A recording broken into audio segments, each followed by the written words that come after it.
हरे कृष्णा, जय श्री कृष्णा। कथामृत के एक नए सत्र में आप सभी का स्वागत। तो पिछली बार मैंने आपको मदन मोहन जी के प्राकट्य की कथा सुनाई थी, प्राकट्य लीला सुनाई थी। और आज मैं आपको सिर्फ मदन मोहन जी के राधा रानी की कहानी सुना रही हूँ कि मदन मोहन जी की राधा कहाँ से आई। उनकी कथा जो है, छोटी सी कहानी है, उसके बारे में आपको मैं बताने जा रही हूँ। तो कई लोगों ने, जिन्होंने दर्शन किए हैं वृंदावन में जाकर या फिर करौली ही जाकर या फिर चित्र में भी यदि आपने देखा होगा, तो मदन मोहन जी के दाएं और बाएं दोनों तरफ एक मतलब विग्रह स्थापित है, Radha Rani Radha Rani. So that is a little secret actually.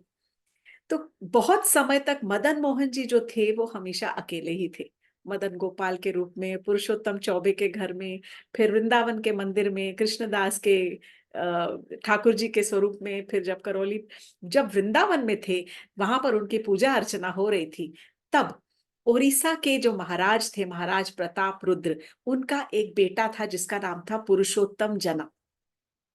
ये पुरुषोत्तम जना जो था वो बहुत बड़ा भक्त था भगवान का। और जब उसे एहसास हुआ कि गोविंद देव जी के और मदन मोहन जी के तो कोई राधा रानी ही नहीं है, तो उसके मन में आया कि मुझे अपनी ओर से कोई सेवा प्रदान करनी चाहिए भगवान को। और इससे बड़ी क्या ही सेवा होगी कि मैं भगवान के हृदय में रहने वाली जो राधा है उनको ही मैं भेंट करूं, उनके लिए कंपेनियन हो जाएगा, उनकी सबसे प्रिय सखा उनके साथ में विराजमान करवाऊं। तब पुरुषोत्तम जना ने दो बहुत सुंदर मूर्तियां गढ़वाई, राधा रानी की प्रतिमाओं को गढ़वाया गया। और काफी समय लगा, और गढ़वाने के बाद किसी प्रकार से उनको बहुत सुरक्षित तरीके से उन दोनों मूर्तियों को वहां से वृंदावन भेजा गया। एक मूर्ति जो राधा रानी थी मदन मोहन जी के लिए, और एक मूर्ति जो राधा रानी थी जो कि गोविंद देव जी के पास उनके साथ में विराजमान करने के लिए। अब सारी तैयारियां हो गई कि मदन मोहन जी के पास और गोविंद देव जी के पास में राधा रानी का, उनको प्रतिष्ठा, प्राण प्रतिष्ठा करके और उनको वहां पर स्थापित किया जाएगा। बहुत बड़े जलसे का, बहुत बड़े उत्सव का आयोजन किया गया, लॉट ऑफ फेस्टिविटीज। क्योंकि पुरुषोत्तम जना ने ना ही केवल मूर्तियां भेजी थी, पर उनके साथ उनके वस्त्र, आभूषण और तरह तरह का श्रृंगार का सामान, सब बहुत बढ़िया सामान के साथ में उनको वहां से भेजा था वृंदावन। सारी तैयारियां हो गई। अब समझ लीजिए, कल जैसे कि रामचंद्र जी का राज्याभिषेक होने जा रहा है कल, और फिर सडनली प्रॉब्लम हो गई थी जब कैकेयी माता को भवन में चली गई, एंड द होल टॉपसी टर्वी, पूरा का पूरा चेंज हो गया गेम प्लान।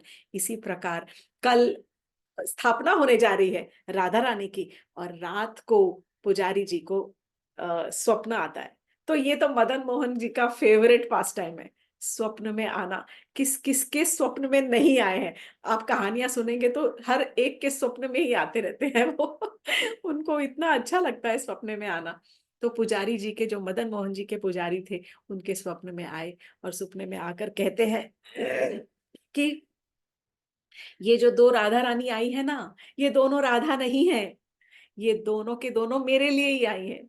जो बड़ी वाली है वो है ललिता सखी, और जो छोटी वाली है वो राधा रानी है। तो ये दोनों गोविंद देव जी के लिए कोई भी नहीं है, ये दोनों मेरे लिए आई हैं, they are both companions for me. तो जो राधा रानी है, जो छोटी है, वो मेरे लेफ्ट साइड में उनकी स्थापना हो, और जो थोड़ी सी बड़ी है वो ललिता सखी, उनको राइट साइड में मेरे स्थापना की जाए। जब ये स्वप्न आया, तब पुजारी जी ने सब वैष्णव आचार्यों के साथ में डिस्कशन किया, और सब आचार्यों के साथ, वैष्णवों के साथ में इसका सब सलाह मशवरा करके, और फिर अगले दिन पूरा प्रोग्राम चेंज हो गया। और दोनों की दोनों जो विग्रह थे, वो मदन मोहन जी के ही आसपास उन दोनों की स्थापना की गई। तो मदन मोहन जी के जो लेफ्ट साइड में है वो राधा रानी छोटी सी, और उनके जो राइट साइड में है वो राधा रानी की जो प्रिय सखी है, ललिता सखी, कृष्ण की भी सखी है वो, और उनको प्रस्थापित किया गया। उसके बाद एक अलग से फिर और एक राधा रानी गढ़वाई गई, और वो वृंदावन भेजी गई, और फिर उसके बाद में वो गोविंद देव जी के साथ में उन राधा रानी को प्रस्थापित किया गया। तो ये थी भगवान मदन मोहन के राधा रानी की कथा। अब हम सुनने जा रहे हैं एक और बहुत ही सुंदर कथा, जो कि मदन मोहन जी के, उनके लीलाओं की कहानियां हैं। तो ये शॉर्ट एपिसोड मैंने सिर्फ राधा रानी के लिए ही बनाया था स्पेशली। अब लीलाओं की जो 2 कहानियां हैं वो मैं अलग से आपको अ, अलग एक छोटे एपिसोड में डाल रही हूँ। हरे कृष्णा, जय Shri Krishna, thank you so much.